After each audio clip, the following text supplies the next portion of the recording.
Sorry sorry sorry. വേണമെങ്കിൽ ഒരു 100 വട്ടം സോറി പറയാം. ഓഫീസിൽ ഒഴിവാക്കാൻ പറ്റാത്ത തിരക്കിലായിപ്പോയി. അതാ ഞാൻ കിച്ചുവിനെ അയച്ചത്. എന്നോട് പിണങ്ങല്ലേ? എനിക്ക് പിണക്കൊന്നുമില്ല. മനുവിന്റെ തിരക്ക് എനിക്കും അറിയാവുന്നതല്ലേ. സമയം കളയാൻ കിച്ചുവിന്റെ കമ്പനി നല്ലതാ.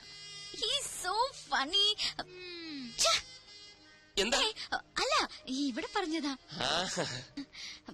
അപ്പോ നാളെ എപ്പോഴാ കാണുക? എപ്പോ വേണേലും കാണാലോ. ഞാൻ ഫ്രീ ആണ്. സമയം ഫിക്സ് ചെയ്തോളൂ. നാളത്തെ മീറ്റിംഗിൽ ഞാൻ തന്നെ വരും. തീർച്ചയായും. കിച്ചുവിനെ അയക്കില്ല. ഓക്കെ. അയ്യോ, ഫോൺ വെക്കല്ലേ. ഞാൻ ഉറങ്ങാൻ പോവാ. അതിനു മുൻപ് ടെൽ മീ സംതിങ് സ്വീറ്റ്. ഇപ്പോഴോ? എന്റെ അടുത്ത് നീ എപ്പോഴും ഉണ്ടായിരുന്നെങ്കിൽ എന്ന് ഞാൻ ആശിച്ചു പോകുകയാണ്. I love you. നിനക്കെന്താ വട്ടുപിടിച്ചോ? വട്ടുപിടിച്ചത് എനിക്കല്ല, മനുവേട്ടനാ. ഈ പറഞ്ഞതാ ഫോണിൽ കൂടെ അപ്പുറത്ത് കേട്ട് കാണില്ലേ? കേക്കട്ടെ. പാതിരാത്രിയില്ല ഇവനൊക്കെ വിളിക്കാൻ കണ്ട നേരം. ആ മനുവേട്ട, ഒരു കാര്യം കേൾക്കണോ? ഇന്നിവിടെ അച്ഛനും ബാലുവേട്ടനും തമ്മിൽ പൊരിഞ്ഞ ഡിസ്കഷൻ ആയിരുന്നു. എന്ത് ഡിസ്കഷൻ? മനുവേട്ടന്റെ പോക്ക് ശരിയല്ലെന്നും ഒരു കടിഞ്ഞാണിടണമെന്നും ബാലുവേട്ടൻ. അച്ഛനല്ലേ ആള്. നീ എന്താ കേട്ടെന്ന് പറ. അങ്ങനെ കടിഞ്ഞാണിടണമെന്ന് തോന്നിയാ ആ നിമിഷം ചേട്ടനെ കമ്പനിന്ന് പുറത്താക്കുമെന്നും എന്നെ ആ സിംഗപ്പൂർ കൊന്തനെ കൊണ്ട് കെട്ടിക്കൊന്നും അച്ഛൻ. മനുവേട്ടൻ എന്തിനാ ചിരിക്കുന്നത്? നിന്നെ വേറെ കെട്ടിക്കാനോ? അതോർക്കുമ്പോഴാ ചിരി. കമ്പനി പോണെങ്കി പോട്ടെ, പക്ഷെ നിന്നെ ഞാൻ വിട്ടുകൊടുക്കില്ല. ലൈറ്റ് അണക്കട്ടാ. എന്താ? ഒരു കുഞ്ഞു പർച്ചേസ്. ഞാൻ ഇപ്പൊ വരാം. Just 5 minutes. അതൊക്കെ പിന്നെ പോരെ. ഞാൻ ഇപ്പൊ വരാതെ.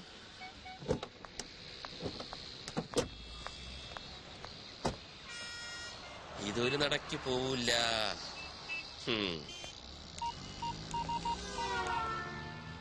ആ വർമാജി, ഞാൻ ഇത്തിരി ലേറ്റ് ആവും.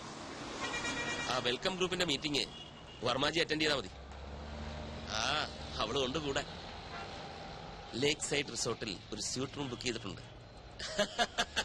Okay okay, thank you very much. ഒന്നും ഫൈനലൈസ് ചെയ്തിട്ടില്ല. അയ്യോ, ഇവിടെ പറഞ്ഞ വർമാജി, ഞാൻ പിന്നെ വിളിക്കാം. മനുവേട്ടാ, മനുവേട്ടൻ എന്താ ഇവിടെ? ഞാനൊരു ഷോപ്പിങ്ങിന് വന്നു. എന്ത് ഷോപ്പിംഗ്? എനിക്കല്ല, കിച്ചുവിന്. എന്നിട്ട് കിച്ചു എവിടെ?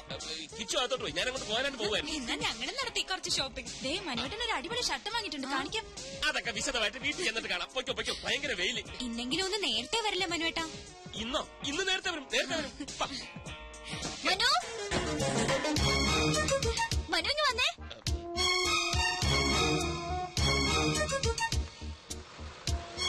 ഇതുണ്ടോ? നോക്കിയാ ഞാൻ എന്താ വാങ്ങിയെന്ന്? ഇഷ്ടായോ? റിങ് കൊള്ളാല്ലേ? പൊയ്ക്കോ. ഇതാരാ മനുവേട്ടാ? മനസ്സിലായില്ലേ? ഇതകില. ഇന്നച്ചാരാ? നമ്മുടെ കിച്ചുവില്ലേ? കിച്ചുവിന്റെ വൈഫ്.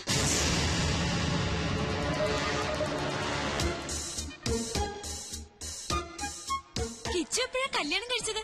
ഇതേ ചോദ്യം ഞാനും ചോദിച്ചു. കള്ളൻ ആരോടും പറഞ്ഞില്ല. ഇന്നാ ഞാനും അറിയുന്നത്. കിച്ചു അവിടെ ഷോപ്പിംഗ് കഴിഞ്ഞില്ലേ? ഒരാളെ ഇങ്ങോട്ട് പരിചയപ്പെടുത്തുമ്പോ തിരിച്ചും പരിചയപ്പെടുത്തണ്ടേ? ഈ മനുവേട്ടന്റെ ഒരു കാര്യം. ഇത് രഞ്ജു, ഇത് അഖില. അല്ല ഇത് മതി, ഞാൻ പറഞ്ഞോളാം. അഖില, ഞാൻ രഞ്ജു, മനുവേട്ടന്റെ ഭാര്യ.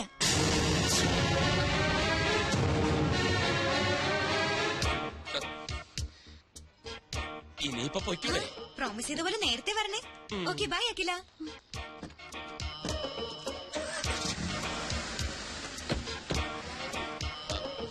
അഖില, കള്ളനാ നിങ്ങൾ. പേരും കള്ളൻ. അഖില, ഞാൻ പറയുന്നൊന്ന് കേൾക്കൂ. എനിക്ക് കാണണ്ട ഇനി നിങ്ങള്.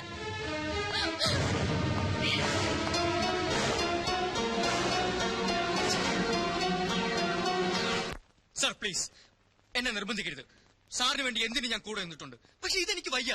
എന്തിനാണ് അഖില എന്റെ ഭാര്യയാണെന്ന് പറഞ്ഞത്? കിച്ചു, എന്റെ അവസ്ഥ നീ എന്താ മനസ്സിലാക്കാത്തത്? പെട്ടെന്ന് അങ്ങനെ ഒരു കണ്ടുമുട്ടലുണ്ടായപ്പം പിന്നെ ഞാൻ എന്താ പറയേണ്ടിയിരുന്നത്? അവൾ എന്റെ കാമുകിയാണെന്നോ? എന്റെ എല്ലാ കാര്യങ്ങളും അറിയാവുന്നവനായതുകൊണ്ടാ നിന്റെ പേര് ചേർത്ത് ഞാൻ പറഞ്ഞു പോയത്. പക്ഷെ സാർ, സത്യം എന്നായാലും പുറത്തു വരില്ലേ? രഞ്ജു ചേച്ചി എന്നെ പറ്റി എന്ത് വിചാരിക്കും? അഖിലേക്ക് എന്ത് തോന്നിക്കാണും എന്നെ കുറിച്ച്? അഖിലെ ഞാൻ പറഞ്ഞ് മനസ്സിലായിക്കൊള്ളാം. അതിനാ ഒരു തവണ കൂടി അവളെ എന്റെ മുന്നിൽ എത്തിക്കാൻ ഞാൻ നിന്നോട് ആവശ്യപ്പെടുന്നത്. ഇല്ല സാർ, എനിക്കതിന് കഴിയില്ല. എന്നെ ഒഴിവാക്കി തരണം പ്ലീസ്. എനിക്ക് മനസ്സിലായി, നിനക്ക് ബുദ്ധിമുട്ടാണല്ലേ.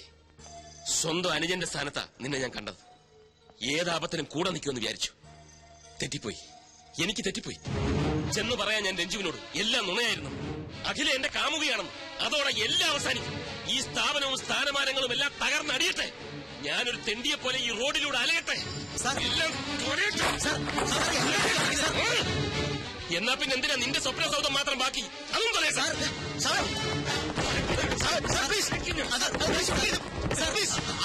കാട്ടരുത്. മാറ്റി എന്റെ ജീവിതം തൊലച്ചിട്ട് ഇവിടെ അങ്ങനെ ആരുടെ സ്വപ്നങ്ങൾ പൂവണിയുണ്ട്.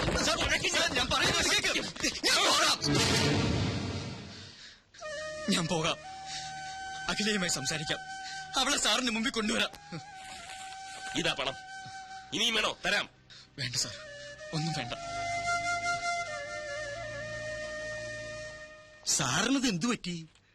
ഇത്രയും ദേഷ്യം ഇതുവരെ ഞാൻ കണ്ടിട്ടില്ല. ഞാൻ ദേഷ്യപ്പെട്ടെന്ന് ആര് പറഞ്ഞു? ചെറിയൊരു ഡ്രാമയല്ലേ. അഖിലയെ വീണ്ടും എന്റെ മുന്നിലെത്തിക്കാൻ കിച്ചുവിന് മാത്രമേ കഴിയൂ. അവൻ അതിൽ നിന്ന് ഒഴിഞ്ഞു മാറാൻ ശ്രമിച്ചപ്പോൾ അവന്റെ സ്വപ്നത്തിൽ തന്നെ കയറി പിടിച്ച ഒരു പെർഫോമൻസ്. എന്താ ബുദ്ധി! സമ്മതിച്ചിരിക്കുന്നു. വർമാജി, ഈ ലോകത്ത് സത്യം പറഞ്ഞാൽ ആരും വിശ്വസിക്കില്ല. ഒരു കള്ളം ഉറക്കെ പറഞ്ഞാൽ അപ്പ വിശ്വസിക്കും. Point is noted sir. വേണ്ട, എനിക്കൊന്നും കേൾക്കണ്ട. ആരും കാണും വേണ്ട. ചതിയനാ, വഞ്ചകനാ. പുറത്തൊരു മുഖവും ഉള്ളിൽ മറ്റൊരു മുഖവുമാണ് അയാൾക്ക്. നീ എന്റെ നല്ല ഫ്രണ്ട് ആണെന്നാ ഞാൻ കരുതിയത്. എല്ലാം അറിയാവുന്ന നിനക്കെങ്കിലും എന്നോട് പറയാമായിരുന്നു. അഖില പ്ലീസ്, എന്റെ അവസ്ഥ തനിക്ക് മനസ്സിലാവില്ല. എന്റെ മനസ്സ് വായിക്കാനും എനിക്ക് കഴിയില്ല. മനസ്സാർ ഇനി ആ പേര് കേൾക്കണ്ട എനിക്ക്. അഖില, ഞാൻ തന്റെ നല്ല ഫ്രണ്ട് തന്നെ ഇൻ എവറി സെൻസ്. ഞാൻ പറയുന്ന ഒന്ന് കേക്ക്. ഒരു തവണ കൂടി മനസ്സാറിനെ. പറഞ്ഞില്ലേ? അഖില പ്ലീസ്. I am sorry. ഞാൻ പോകാം. കിച്ചോ, രക്തം വരുന്നു. സാരമില്ല. നിക്കോ. സോറി കിച്ചു, എനിക്കെന്നെ നിയന്ത്രിക്കാനായില്ല. അഖിലയുടെ ഫീലിങ്സ് എനിക്ക് മനസ്സിലാവും. തന്റെ സ്ഥാനത്ത് ഞാനാണെങ്കിലും ഇങ്ങനെയൊക്കെ ചെയ്യൂ. നമ്മളിലൊക്കെ ഓരോ കുറവുകളുണ്ടക്കില്ല. അത് നമ്മളറിയാതെ മറ്റു പലരെയും വേദനിപ്പിച്ചെന്നിരിക്കും. എനിക്ക് വേണ്ടി ഒരു തവണ, ഒരൊറ്റ തവണ താൻ മനസ്സാറിനെ കാണണം പ്ലീസ്. പിന്നെ തന്റെ മനസ്സ് പറയുന്നത് പോലെ താൻ തീരുമാനിച്ചു.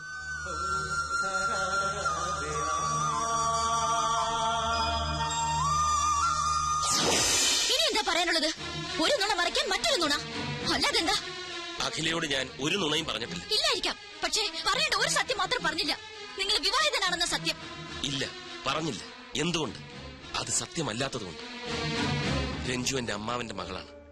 സ്നേഹിച്ച പുരുഷൻ വിവാഹത്തലേന്ന് കാലുമാറിയപ്പോ മറ്റേതൊരു പെൺകുട്ടിയെയും പോലെ മാനസികമായി അവളും തകർന്നുപോയി.